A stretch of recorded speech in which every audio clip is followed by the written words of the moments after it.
Hello everyone, MFPallytime here. Welcome back to Heroes of the Storm. Hope you guys are having a great day today. In today's video, we're going to be playing as Zeratul. I think I might be losing my voice a little bit already, but we won't let that stop us now, will we? Zeratul, one of my favorite characters ever added to the game. Like, since the very beginning. It was Stitches, Kerrigan, Zeratul, and Tassadar. They were my go-tos. And I haven't played him a lot lately, and I still think he's insanely good in the game right now. Void Prison, easily one of the best heroic abilities added to the game ever, and you could still get a ton of work done with it, even though we don't see a lot of Zeratul play anymore. He's very, very good at killing mages. I believe I did a video not too long ago showing off the build that I'm about to play in this video. But I'm thinking about doing a little bit of a Zeratul series just because he has so many builds that are so good. And essentially I'll do the same thing, but in different ways. It kills squishy targets. You're very, very good at killing squishy targets. So let's give him a go. I serve.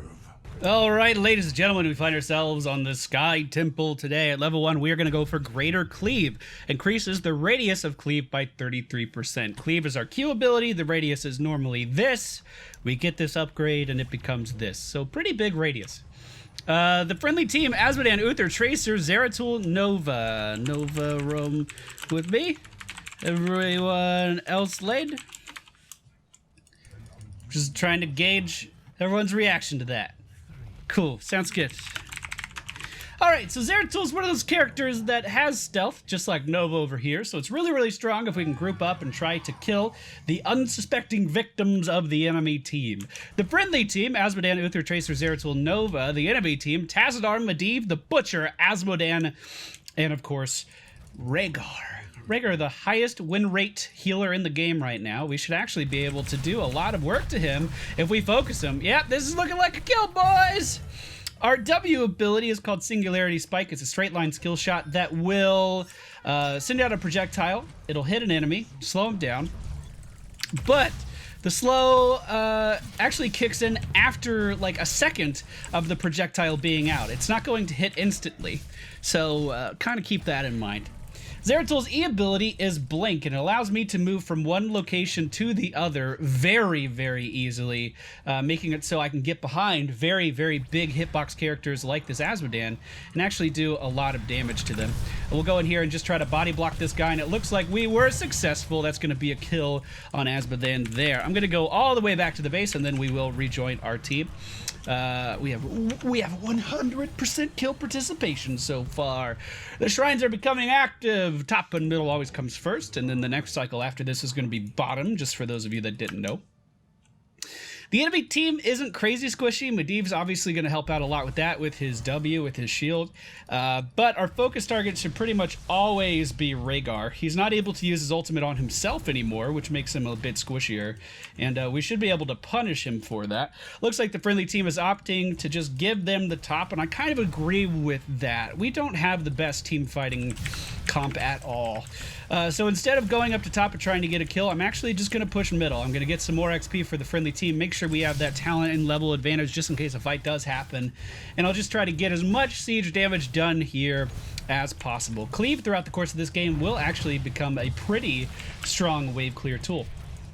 With the enemy team rotating down, I'm actually going to go up and join my Nova player over here. I'm going to come up right behind this Rhaegar, try to cut off his retreat. Yeah, he's not going anywhere. I do need to make sure that I participate in this kill just for gathering power, which is the talent that I picked up at level 4. Whenever we get a kill, it's going to increase our ability power. Ability power, as you might be able to surmise, just in case you didn't know, increases the damage that our abilities do. Not our auto attacks, just our abilities. So this build is focused around the idea of coming out of stealth, hitting very, very hard with Cleave, and then leaving a fight very quickly. Very burst damage oriented. We're not really looking to do any sustained damage whatsoever with this. But as you can see, we can just kind of hop in with our Q. We should auto attack a couple times and put our Singularity Spike down as well. But we can just kind of hop in, deal damage, and then blink out to relative safety. Zeratul, one of the most survivable characters in the whole game just because of the sheer amount of mobility that he actually has. And the fact that he gets Void Prison at level 10 just makes it so he can put anyone in a stasis whenever he feels like, and he'll pretty much be able to survive through just about anything. You gonna charge after me, bro? There's a lot of minions making their way through the bottom lane here. Now, the enemy team's Tassadar has Oracle, which can spot me out of stealth, and it looks like the enemy team's Medivh is going to be able to do a very similar thing. So a stealth approach may not be the easiest thing to do in today's video, but we're still going to give it a go. I'm going to blink out of there very quickly before that turned to south. We do not have a ton of sustained damage on our team. Azmodan deals burst damage, Nova deals burst damage, I'm going to deal burst damage. The only sustained damage we have is Tracer, and because Tracer's health is so low, in most circumstances it's going to be very, very difficult for her to actually stay in a fight. The other problem we have is this fucking Medivh won't leave me alone. As you can see, in most cases, he's just kind of flying right above either my head or Nova's head, keeping us in check, making sure we don't actually get an ambush on anyone with stealth. So this is going to be a bit of a challenging match for us to come out on top of. The next shrine is active, or it will be very soon. It's actually active now, and it is located in the bottom lane. I'm sure they're going to scout this. Yeah, there they go. The fucking Birdman. He could see me already. Nova already in position. She's very, very deep right now, so we do need to move in here and try to push these guys back. Again, I can't really move in for any sustained damage, though, because we don't really have a team fighting comp. We definitely have a... Azmodan? We need you down here, buddy. We need you down here, buddy. We can't engage on anything if we don't have our full team. That's really how I feel. Looks like we might be able to get a kill on Rhaegar here, though. Yes, we can. All right, cool. So maybe I'll eat my words a little bit. Who knows? The enemy team's Azmodan still pushing the top lane, so I'm going to recall and go up there. The friendly team should be able to hold this now that we have a numbers advantage. I'm just really afraid of the Butcher seeing one of us in stealth because of the Tassadar and the Medivh, and then being able to jump on top of us. I think that's a very real possibility, and something that could completely fuck up the pacing of this game. But here we go. We'll just go ahead and deal some damage to this guy. Let's blink out of the minion wave. Actually, I don't think I want to pursue this anymore. I shouldn't have tanked the minion wave that long at all. But hey, we proved our point. He's going to be backing away. Let's get this regen globe just to heal us back up a little bit. Wait, where's the caster? Are you the cat? No, you're an archer. I guess the caster was... Ah! Fuck, too slow. I guess the caster was up front somewhere. Now we are going to go for Void Prison here at level 10. Again, in my opinion, one of the strongest ultimates to ever be added to the game. And very underutilized these days. I mean, it's just so good.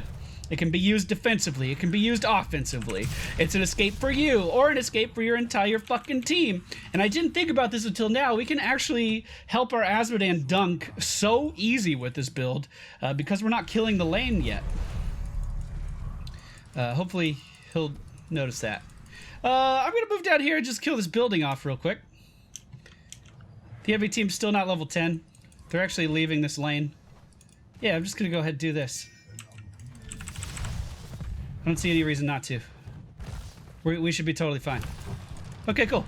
So that's a bonus XP. That's bonus XP for our team. I'm going to go ahead and Void Prison this. And I should just be able to recall right here, actually. Oh god! Oh shit, it's getting really real! Fuck! Ah! I forgot he could give vision. I forgot he could give vision. That was so bad. Okay, so when I died because I have gathering power, I'm actually losing out on a lot of damage, so we need to make sure that that mistake does not happen again. You could say I was overzealous, I guess, but I was just trying to make sure that we keep a building advantage, or at least we're tied with the enemy team. I'm surprised Azmodan's not pushing significantly harder since he's not being bothered by anyone. Bottom lane is in a heap of trouble right now, and as you can see, Tracer's actually moving to the top lane instead of going to defend bottom. But it looks like Azmodan's on his way down right now. Oddly enough, the enemy team actually stopped pushing this, so maybe I just don't have an understanding of the pacing of this match in any capacity. Once again, goddamn Medivh above our head, probably going to scout us out to the enemy team. Can we move in here and get anything done? This Rhaegar is very, very low on health, but the entirety of the enemy team other than Medivh is here, and I would assume ready to fight. Medivh revealing the area again is going to show myself and Nova to the enemy team. This is getting a little hard to deal with. Significantly harder than I thought it would be to deal with anyway. We are making our way down to the bottom lane. Again, we don't have Azmodan, but what we do have is clear vision on their Rexar and a dead orc on our hands. Now I'm going to move on to the shrine here. Azmodan by himself in the top lane with the Butcher immediately above him. Not the place you want to be. Not the place you want to be at all. We are going to go for a Wormhole at level 13 just because I really do believe it's the best talent in the tier. Essentially, Azmodan's just up there wasting his time right now. And putting himself in a very, very dangerous situation. So things we've already done in this match and things I'm trying to learn from in this match, he's basically doing them. He is leaving the top lane right now. We really could use him down here, though. Our Tracer's dead. She was the main source of all of our damage. Here we go on this Azmodan, though. It should be... Oh my god, it's not going to be an easy kill, is it? No, nothing versus this team is going to be fucking easy, is it? Alright, we'll cleave this lane. Again, we have to have our fucking Azmodan. Tracer noticing this as well, calling him out in chat a little bit. We did just lose our Nova.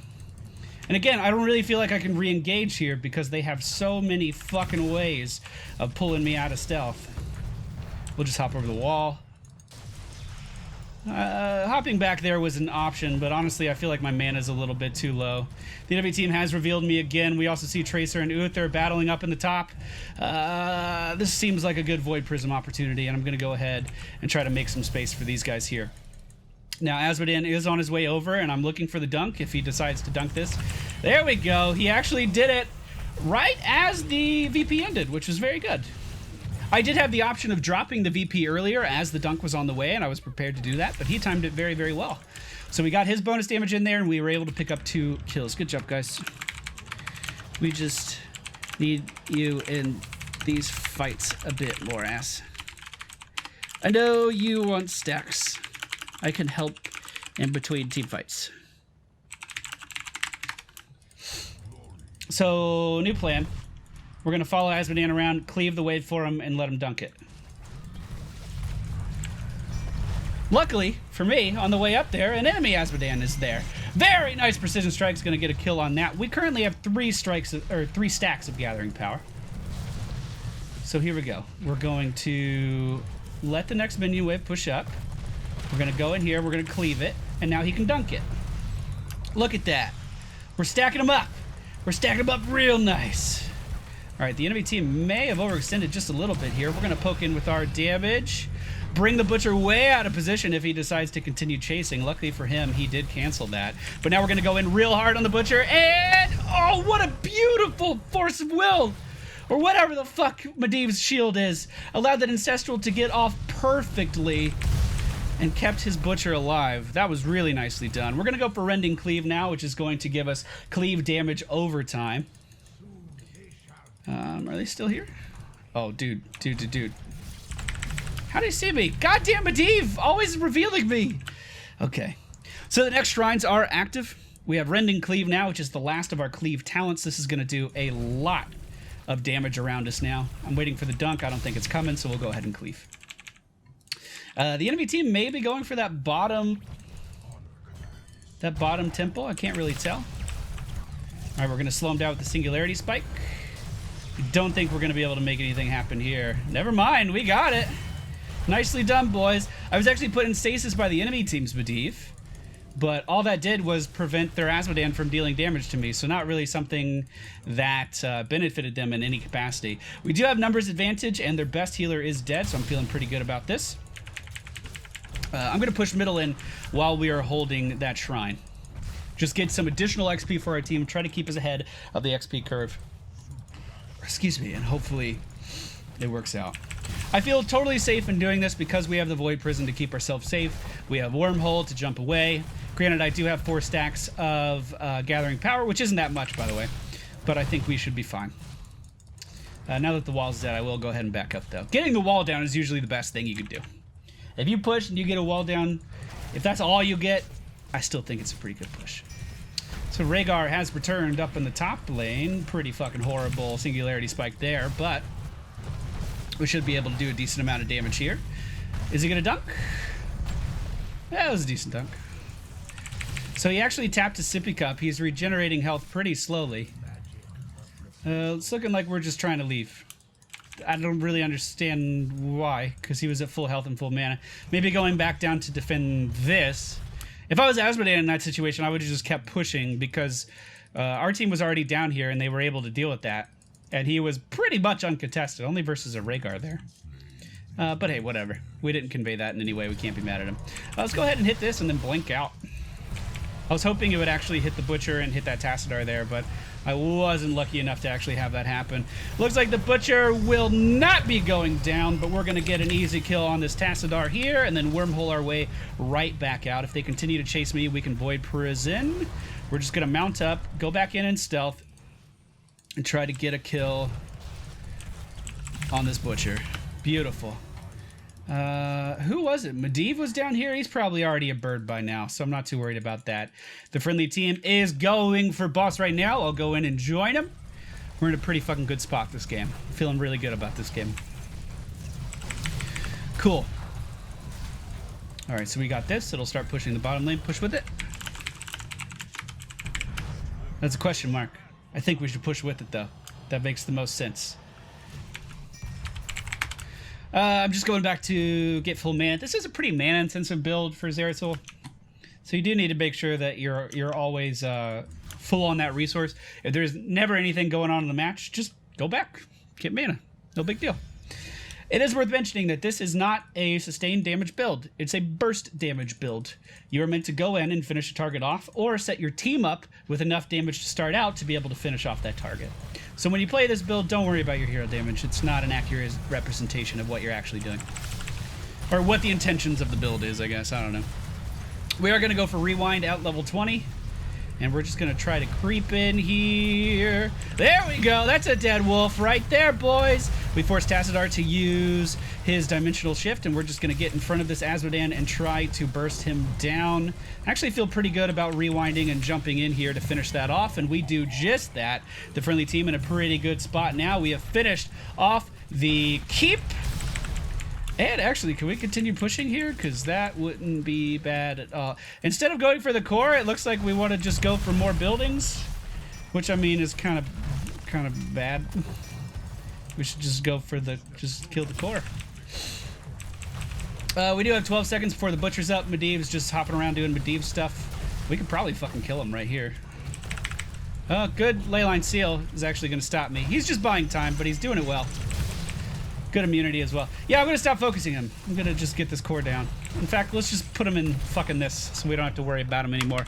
Pretty decisive win. That build is meant to burst down low health heroes. You have a mechanic in there with Gathering Power that allows you to increase your damage over the course of the game as long as you play well and don't die. And then you're picking up tools like Void Prison and Wormhole on your blink, as well as Rewind later on, that allows you to not only increase your damage, but stay alive in situations that would kill most other heroes.